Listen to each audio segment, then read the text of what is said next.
coming home to who you are. Yes, coming home to who you are. Yeah, we're coming home to who you are with Marcus and Mark.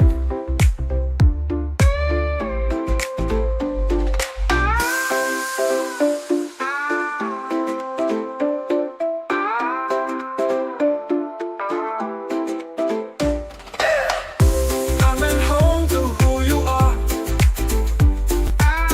Yes, coming home to who you are. Yeah, we're coming home to who you are with Marcus and Mark.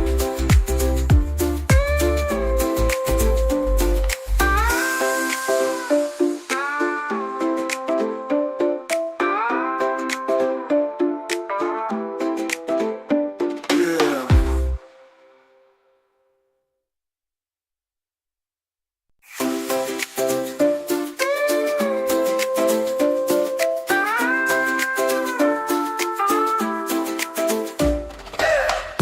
Coming home to who you are.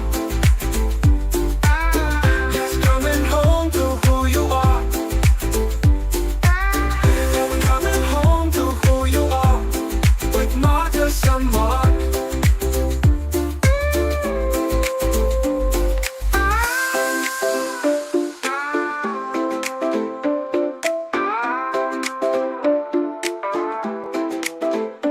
Yeah, coming home to who you are. Yes, coming home to who you are. Yeah, we're coming home to who you are with Marcus and Mark.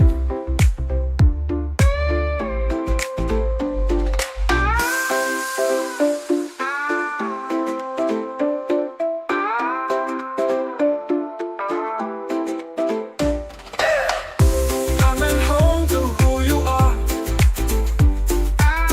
Yes, coming home to who you are. Yeah, we're coming home to who you are with Marcus and Mark.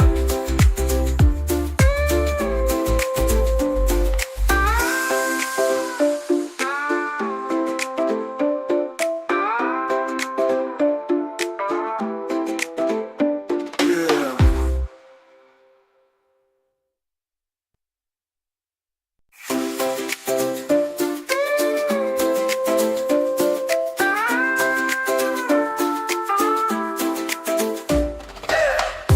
Coming home to who you are. Yes, coming home to who you are. Yeah, we're coming home to who you are with Marcus and Mark.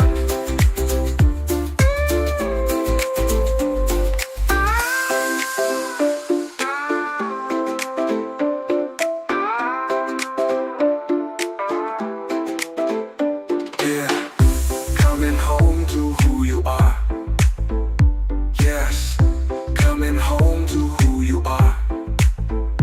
Yeah, we're coming home to who you are with Marcus and Mark.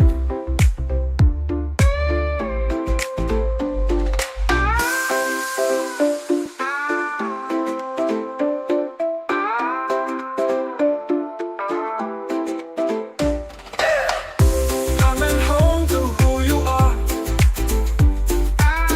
Yes, coming home to who you are. Yeah, we're coming home to who you are with Marcus and Mark.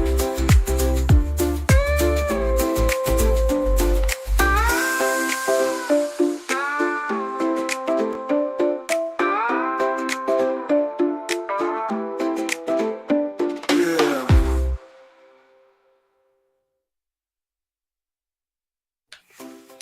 Hey, yo, whoa, that stopped right on the beat. Good timing, Marcus. A nice little tune you got there. A nice little jig coming home You to who created you that. are. Man, AI is wonderful. I'm Just looking forward to this new age of creation with creators and ah, well, coming home to who you are with Marcus and Mark. music is just one of your many talents, isn't it? You know, I like to think I arrange vibrations. That's what I say. Arrange vibrations. That's what words are. That's what visual art is. That's what dancing is. That's what any of this is. Wow. And that's the truth. And we are all creators, you and I, and we put together, we take apart to live in the world that we want to live in. And now we've orchestrated this moment, or everything outside of us and in us has orchestrated this moment to come home to who you are, Mark. Yeah, thanks so much. Great Boom, it's wonderful. to be diving into this next chapter, chapter 6. Chapter 6. Got this in the mail earlier this week. Looking good. You got yours. Good. We have the new cover coming out. Looking forward to get this to the people. Chapter 6, yeah. Would you like to set us up with the context, the title? I can start. Yeah. Yeah. So this chapter is called "The Weight of a Father's Dream," Hey.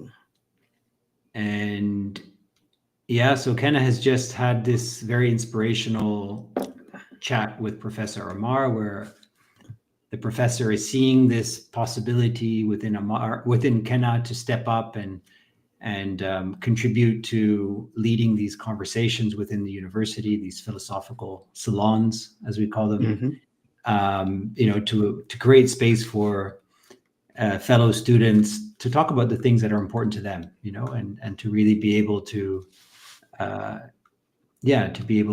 express deeper aspects of who they are and who they're becoming, and in addition to all the other good stuff that happens in a university. And Kenna is surprised. He doesn't see himself being able to do that. So it's a case where the professor is seeing something in Kenna that he's not able to recognize in himself yet. Mm-hmm. And so he's in this in-between space, this reflective space of, what does this all mean? Like, should I do this? Can I do this? Is it going to impact my studies, my engineering studies? What will my father think about it? So he's sort of in this moment where a lot of things are blurry, I would say. Yeah. Blurry. It starts off with him in his dorm, right? Yes, this is a conversation with his father on the phone. And he looks over and he sees an orange back book. And this has been one of the books that has been influential in our book. He sees The Alchemist.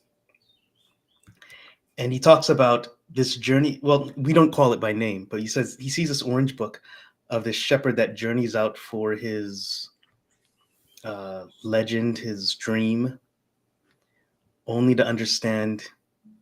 Well, I don't want to give. If you haven't read the book, go read the book. But then now he talks about journeying inwards into Kenna to find what the treasure is. And I like to think of our book as the reverse alchemist. We have our inner development and our outer development, and yeah. And so then he has a conversation. He sees this as a sign. He sees, like, when he kind of notices the book on his desk, he kind of reads into it a bit as a sign, right? Or, there's something here maybe happening, some parallel here. Yeah. And then in the conversation with his father, he says this quote: "It's natural at your age to question things, but remember why you're at university. If you want to do this later in life," and then he pauses. Yeah. And he lets him fit. And they have this dialogue back and forth, talking about, it's actually Kenna's inner dialogue, but now it's personified as his father. And there's a give and take. What's up? What are you gonna say? Well, exactly. I think maybe just take one step back. That Kenna decides he's at this turning point, and he feels he needs to speak with his father because it's an important person in his life, and I think he still has this sense of, like, if I'm going to make a big decision to invest time in these salons, I would like that kind of approval, a sense of approval, right? So he decides to pick up the phone, calls his father, and struggles through the conversation eventually to say like that he wants to do this deeper philosophical conversation, etc. And his father is pushing back, saying, no, that's not the focus. You should be really focusing on your studies. And he says something like, if you want to do this afterwards or, in your spare time or whatever, that's for another time.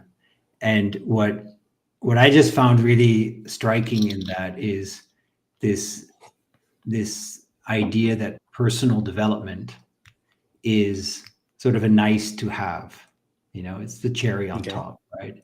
And we compartmentalize it. It's like, yeah, if we have time for it, if we have, if everything else is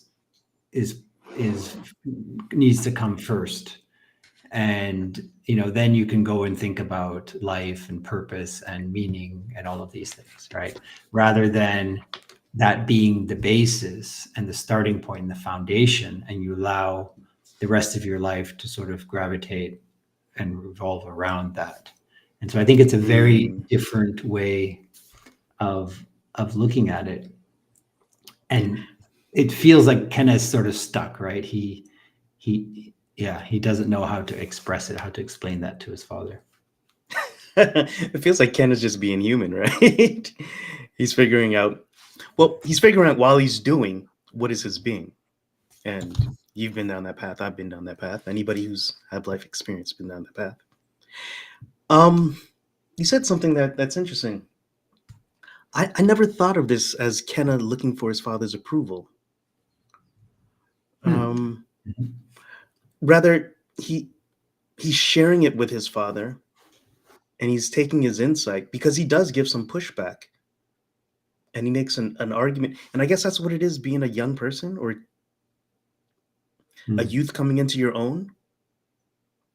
You're trying to individuate, and that's that not necessary, but that natural tension of life.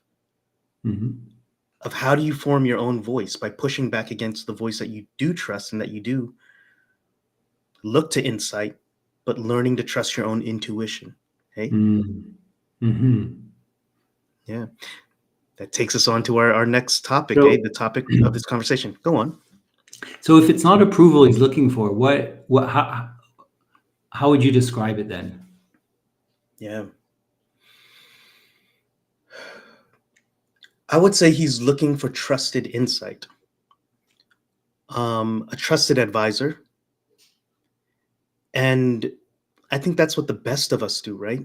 We surround ourselves with people whose vision we trust, who know they have our well-being. That's a part of trust. I trust your insight. We've worked together for a while. And I know that there's healthy pushback at times. And there are times when you have a point and I don't even want to say acquiesce or concede, but it's like, I respect also when you push back. So it's not necessarily approval, but it's like, I trust your perspective. And that's a healthy place in interdependence.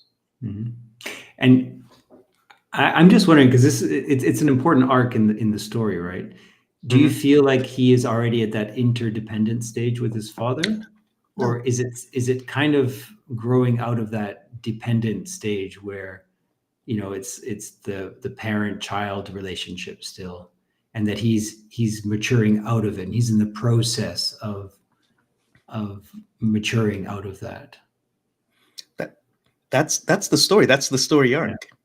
It's like, when we're sitting here waiting, when will Kenna come into his own understanding? Yeah. That's what the audience is doing. Yeah. A good story has tension. Yeah. I mean, and plus things are realized 3 times. They're realized in the back of your mind, and they're realized when you start to declare it with your mouth, and then it's realized when you actually see it being done.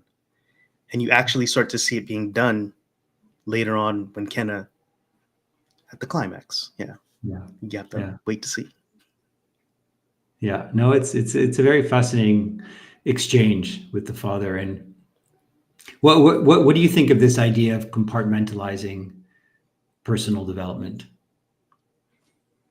Explain that. What do you mean by Well, compartmental? versus it being at the foundation of who we are, the decisions we take, how we go about choosing our subjects for university, the choices we make from a career point of view, that it comes from a deep understanding of who we are, Mm-hmm. and versus we do what is expected of us or what society has told us is a path to success, and then we kind of keep the knowing ourselves, the development of ourselves as a as a hobby in a way, as something that we do because we see that a lot, right? People go to Mm-hmm. work and they put on their Mm-hmm. work face, or their work kind of, and then they leave work, and then they sort of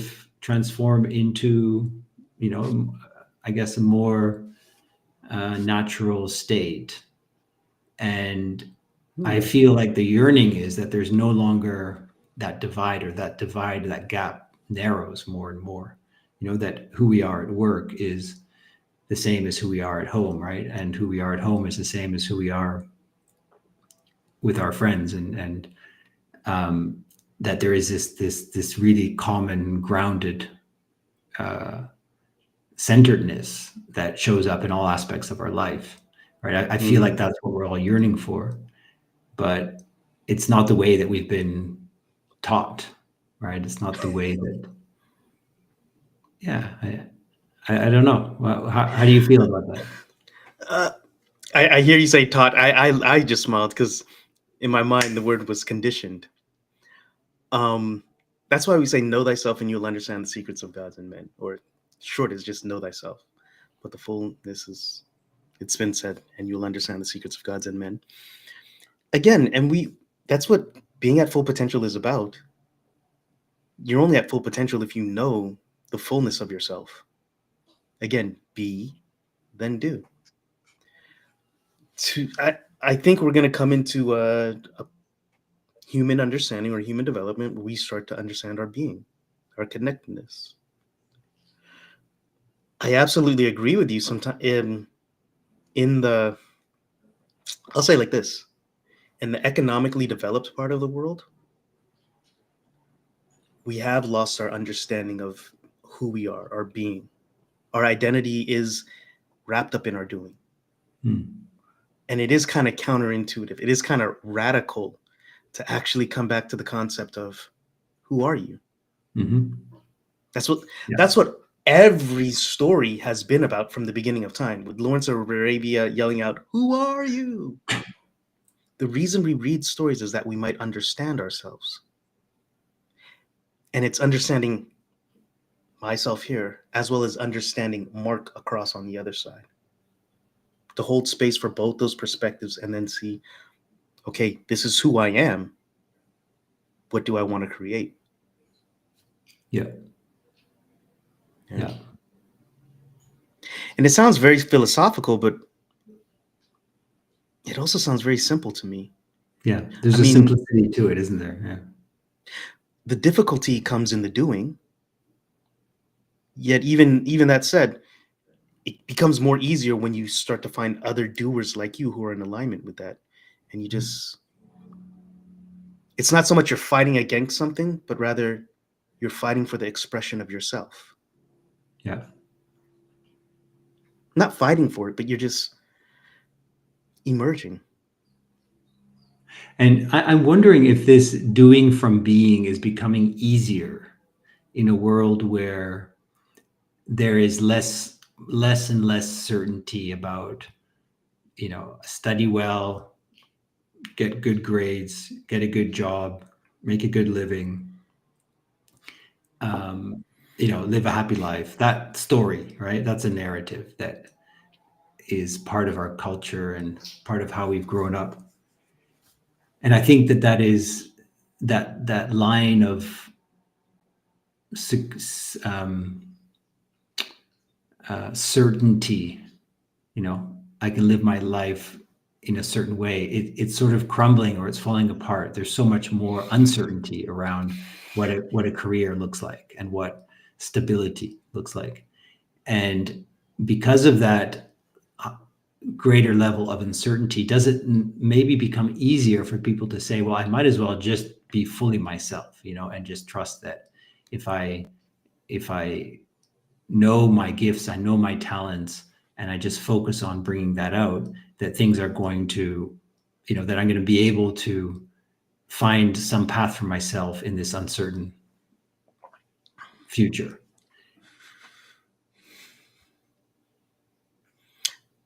I think it's more nuanced than that. Yes and no. There are a lot of yeses in there. There are a lot of nos in there. The uncertainty. Well, first of all, my company is called Certain Future. The only certainty is change, and some people view that change as a threat. Some people view it as opportunity. There's a new change that's coming. That's unprecedented. We've not experienced before. And again, that's with the developed world. If you notice, there's a lower birth rate. And it's just because people have gotten comfortable. This is a longer conversation, but private equity has caused the resources to come up top without the care of other people. And when I say without the care of other people, caregiving, it takes resources. Being a parent takes resources. Being a teacher takes resources. Yet those who provide this care, they feel under-resourced. And that's the new problem of our next generation. Now we have AI to solve it. We also have new distribution models, be it the blockchain or be it, it's nuanced, like I said. Equity knows and it wants places to send money to. But then innovators, they don't feel resourced to actually, or don't know how to, they don't have the skills or they don't have the support to get it into front of the right people. Or they've not been taught it. So like what is the new challenge of our age? That's what our book does. Our book is saying, hey, fix your not fix, but get to know your IDGs. How might you use that in greatest service to meet the SDGs? And when you get in that flow, that's, again, it's called currency because it needs and it wants to flow. And when I say currency, am I talking about financial currency? Am I talking about energy? Am I talking about love? The answer is yes. It needs to flow and it wants to flow. Yeah.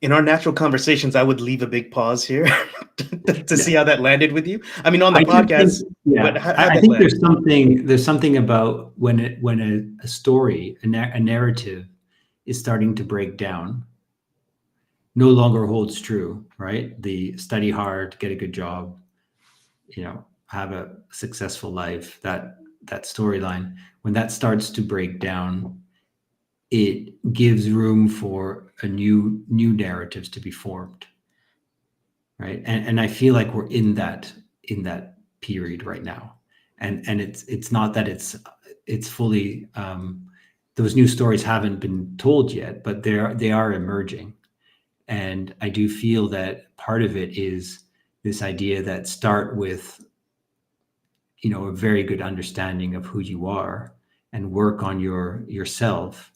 And trust that, that's going to give rise to opportunities that you can't predict, that the mind can rationalize and figure out, right? But it's much more emergent in terms of how our lives will evolve and how we're going to be in the world in the future.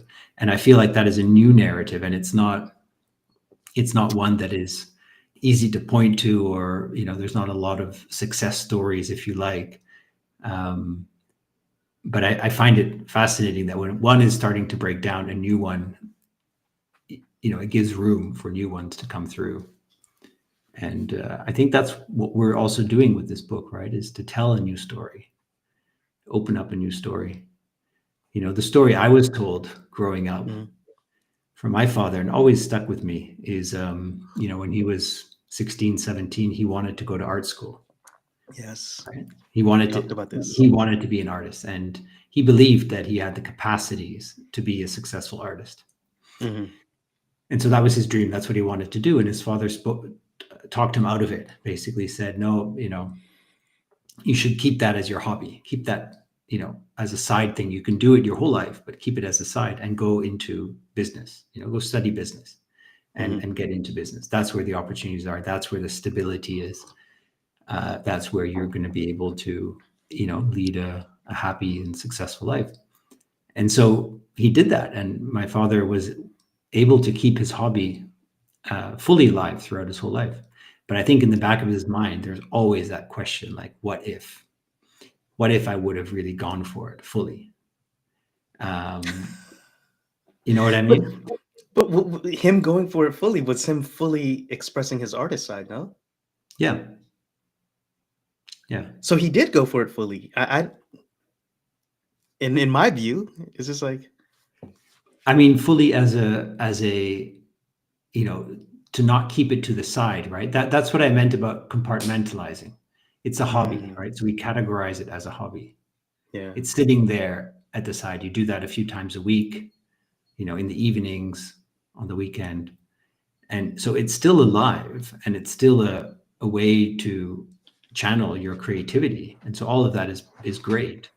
But Mm, what if you would have stepped into that space of going to art school, right? And creating your life around painting and creating art. I see what you mean. Yeah. Yeah, that's the difference. You know, there's this guy named Stephen Cope. He wrote a book called The Great Work of Your Life. And in Buddhism, we call it Dharma. Um, it could be called, it's your path, it's who you are. Mhm. And that's what Robert Frost did. He said, I'm going to be a poet. So that's why he bought the farm. He quit being a teacher and he focused strictly on writing poetry. That's how Jim Carrey did it. He went into comedy. It takes, yeah, and that's where it comes down to either following your intuition or choosing the expectations of others. This is the story of life, right? And it's a good story. It's a great story when you know you're the main character and you're the audience doing it. Only you can say if it was a good life or not. Because I don't know, maybe your father thought he did go all in.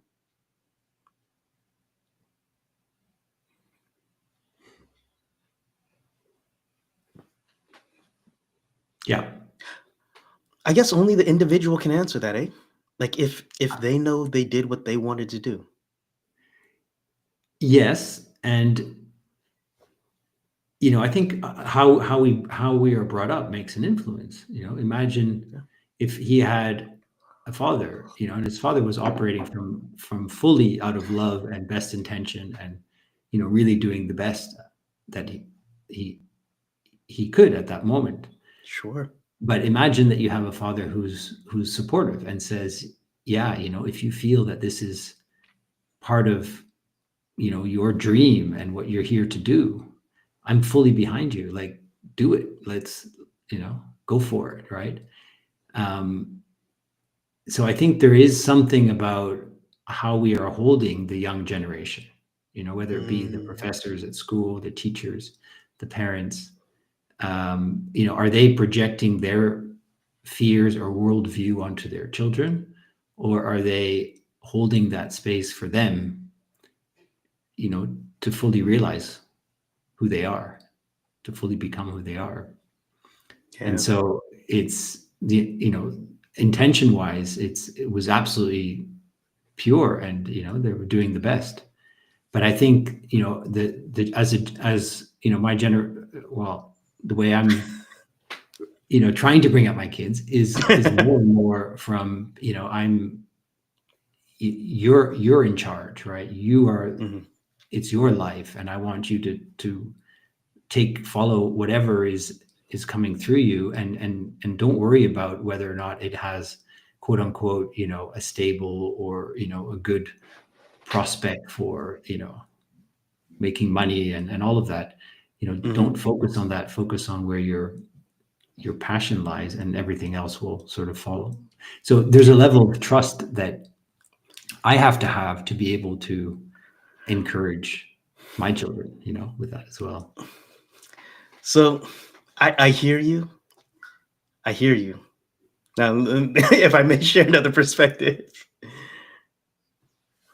not even share a different perspective, along the same line, the word passion means pati, which means pain or suffering. That's where you get the passion of Christ. We've had this conversation before, yeah? In following your heart, following your own intuition, following your voice, you are going to run up against contention, stress, obstacles. I think everybody should follow their heart. There's no greater privilege than to be who you are. I think this current generation, and when I say this generation, a lot of those, again, in the economically developed part of the world, they don't know how to deal with the natural stresses of life. So in that pursuit of expressing themselves, they fold underneath the first stressor.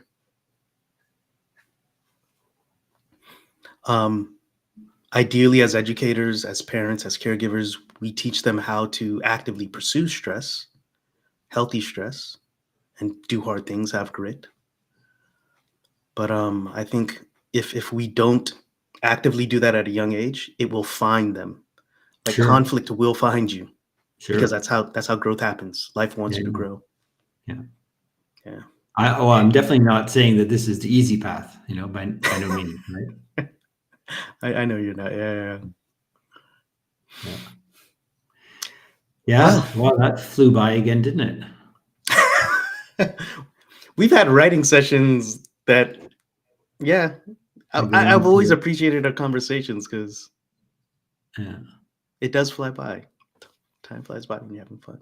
I'm looking forward to bringing others onto the podcast. I know Niels, I think he mentioned he would like to come, or and other educators.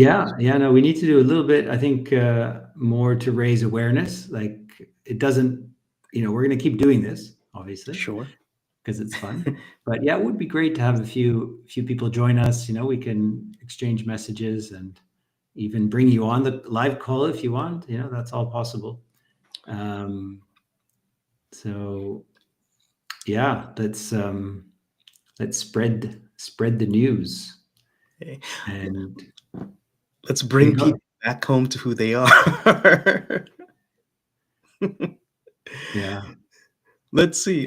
Next week we'll be talking about right here. So chapter 7, right?